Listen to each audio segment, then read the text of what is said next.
we'll see what happens here. Satsuma might be able to benefit from the terrain. So we have some water in the middle, and greenskins will probably be the ones advancing.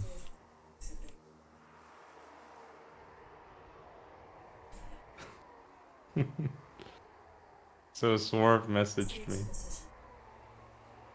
privately. He said, "I too like you. You said who leaves from group."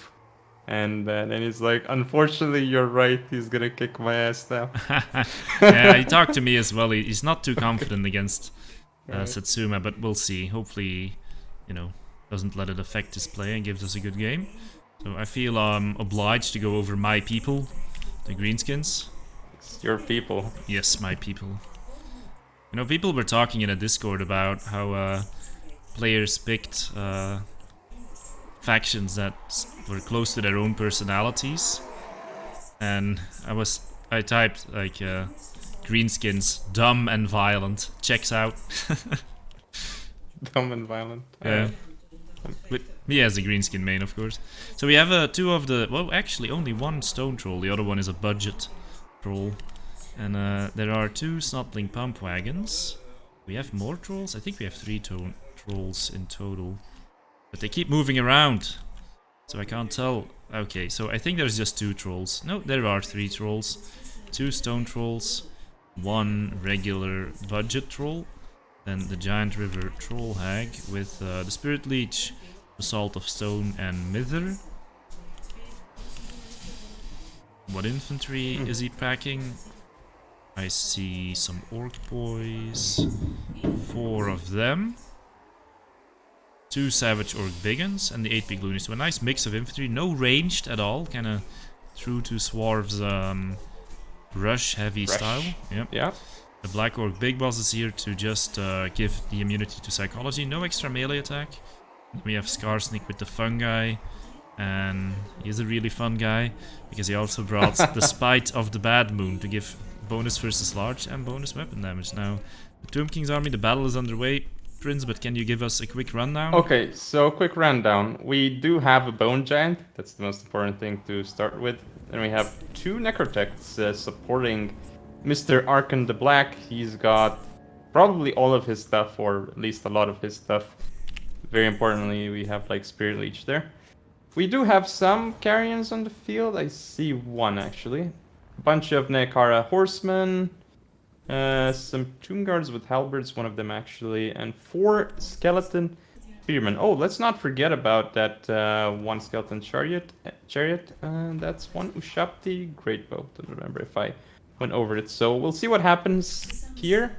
I'm curious to see how these chariots play out. Looks like already Satsuma's going for the frontal charge with his chariots and cavalry.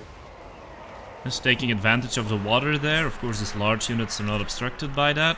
While the greenskin infantry is suffering a penalty in the water, which is of course something Satsuma knows all about. Yeah, he totally didn't play against the Soothsayer on a map with water. No, and we totally don't remind him every time, but as I'm saying that, his Nekara horsemen and his chariots actually took a lot of damage in return. The Mither being used very well there, and the Snotling pump wagons being used very well there to keep those chariots in combat. Okay, so we do have Skarsnik coming up into the middle, getting close to the necrotechs, and there's a nice assault of stone hitting a lot of those. If it's skeleton spearmen, yeah. So I thought there were tomb guards there, but they're actually in the back, which is a good thing. Black Orc Big Boss has been routed fully and is gonna die for sure here. There comes the spite of the. Actually, that's the fermented fungi making. Arkan the Black not early. Rampage because he has too much HP. But the Snotling Pump Wagons are getting caught here, so Vicious Satsuma should be able to do well against them if he can stop them, but looks like they're pulling out. Yep. And so yeah, the early loss of the big boss, such a big problem, because Satsuma currently doesn't really have a terror unit in here, but as soon as that bone giant gets close, those trolls are really going to feel that terror kicking in.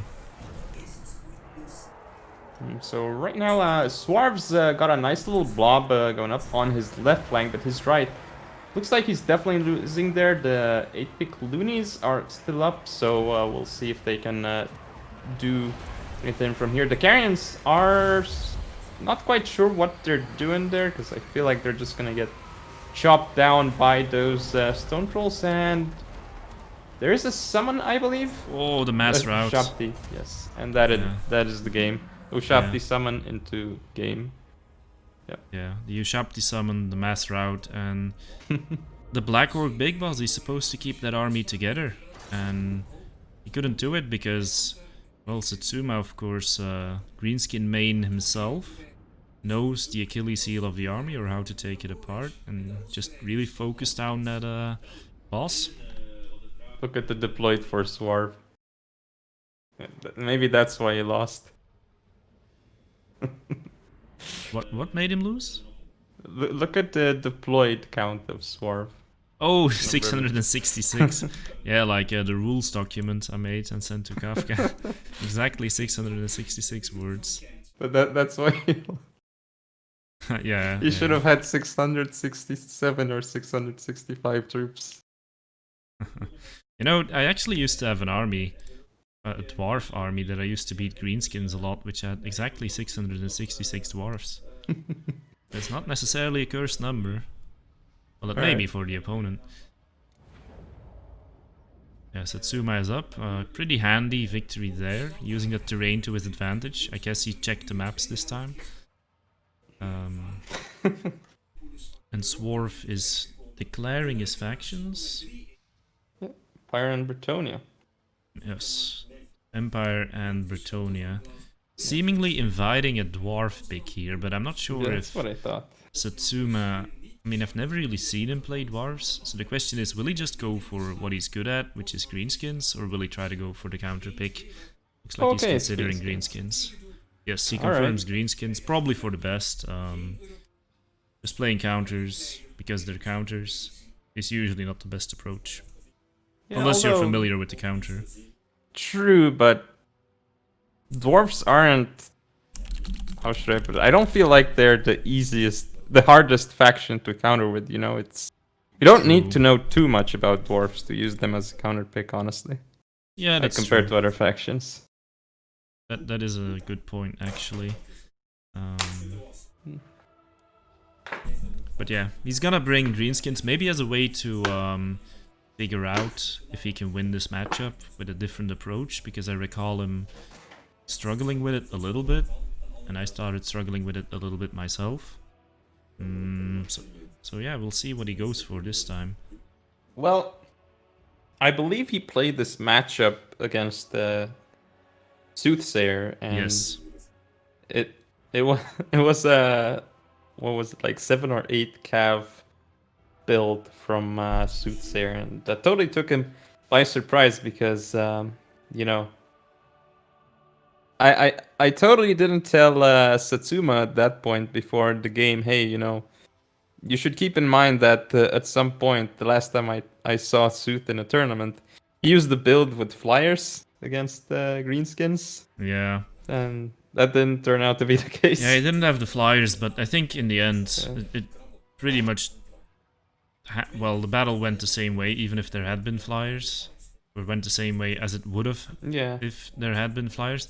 Because I simply believe the greenskins cannot fight the mobility of Bretonia when they go so heavy on it. And that kind of forces them into a blob, which was how that particular fight went. And they just kind of barely lost that blob. Let's take a look at the chat. So the Bone Giant could snipe the trolls early. Maybe it went for the big boss. You see the meta has arrived. Yes, yes. What the fuck happened to Bob, says Sedagen. He died. Rip Bob. Isn't that super weak to dwarves? It kinda is. Hi there, Dactor. One of the players in the running for Group D. Good luck tomorrow.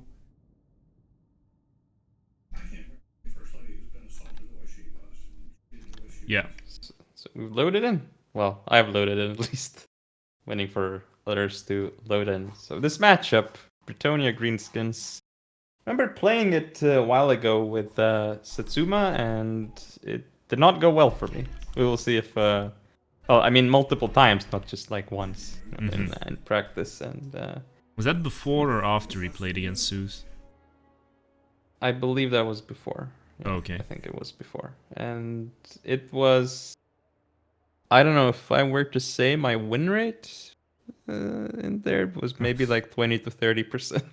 So, Okay, in how many games?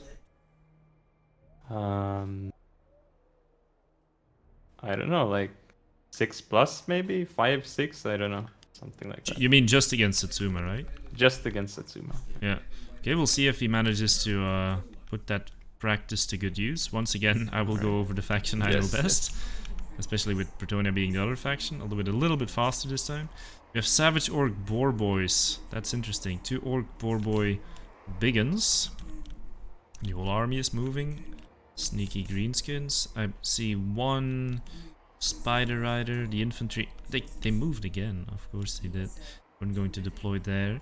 So 5 Orc Boys. That's a pretty big investment into infantry against Bretonnia. There's actually 2 Spider Riders. There's the Death Creepers, which is pretty cool. Of course, the 8-peak loonies are here. We're just called Night Goblins by the game. We have Wurzag this time, Effigy of the Git. Alright. And a Goblin Big Boss. What is he packing for spells? It's Brain Bursta, Fists of Gork. He also has this awesome Bonewood Staff going to buff everything. Kree, thank you for the follow. What are the Bretonians bring? So for the Bretonians, I'll go over the flying units first. We have the Royal Hippogriff Knights, a very expensive knight unit, costs 2,000. Then we have the king himself, Luan Luancoeur, with Sword of Corone, the Lion's Shield, Stand Your Ground, Foe Seeker, and, you know, Beloved Son of Bretonnia, and all that good stuff. Now for his actual units on the ground, we do have, of course, the 5 Peasant Mob up front, a classic Bretonian thing to do, followed up by 2 Men-at-Arms, and I think there is... Yeah, we do actually have the Holy Wardens of La Maison Toll. Men-at-Arms with polearms on the right flank, interestingly enough, and just a regular spearman on the left. 4 Peasant Bowmen, we have... Okay, 3 Peasant Bowmen, I believe 2 of them are with fire arrows, so only 1 with pox arrows. Very, very interesting. I would have probably brought more pox arrows myself, but we will see how this works out. He also has a Damsel of Life, because of course, you know, it's not like Luan has spells. He's not a spellcaster, not yet at least. So he has, she has, sorry, Regrowth, Earthblood, and Life Bloom. Last but not least, we have Gotrek with, yeah, that's it. No abilities on Gotrek, so just a naked Gotrek fitting. I won't zoom in on him too much in that case. So, 2 pretty big armies. Before we continue with the cast, the Rebel King, thank you for the raid. Nice to see you. We're casting a tournament. Hope you sit down and enjoy with us. So, lines are deploying. Peasant Bowmen are opening fire. And Luen and the Hippogriff Knights, they're kind of threatening the charge, but not going for them yet. Because, of course, the Effigy of the Git is a threat. And 1 wrong charge could end in a very, very dead Hippogriff Knight or Luen. Ooh. I like the focusing with the Peasant Bowmen onto the Night Goblins, or, you know, not the Night Goblins, but, I mean, technically they are Night Goblins, but, you know, they are the 8-peak loonies. Ooh, that was a brain burst, I believe, on the Peasant Bowmen. Not killing any, but definitely disrupting them. And his cavalry is just going straight in, even into the polearms who didn't brace. Look at the damage. Wow, yeah, that's pretty significant. They're trying to get out, but the Hippogriff Knights and Luan caught them, so I think that's going to be a lost unit for Satsuma. Very nice catch here by Soarve. In the middle as well, he's fighting, but oh, the 8-peak loonies are going to do significant damage here. Oh, look at all the units going down. Yeah, and they're hitting the next units too, the Holy Wardens now. Oh my god. Not quite as good as my spinning loons, but pretty good. And that actually makes the Bretonian lines rout, although on this flank, Luen and the Hippogriff Knights have managed to break most of the greenskins, but they're going to have to get some more work done very fast, because 2 of the archer units have already been compromised. Yeah, so this other archer unit is wavering right now. That just got brain bursted. So I don't know. It feels like it's, despite the good start early on for Soarve with the catch of that Savage Orc Warboy Biggin, he did end up losing the center and his left flank. And now Luan and his Hippogriff Knights might not be able to get out of here as they're surrounded by all of this cavalry. There's so much mass here, so they're gonna be in trouble. I did like the use of the Hippogriff Knights and Luan just trying to pick target at a time. And there we go, just another concession of defeat. So Satsuma takes the series 2-0. Yep, just full-on aggression there. Bretonnia not able to hold, and yeah, Luen and Hippogriff Knights can of course make a lot of work happen, but they were just stuck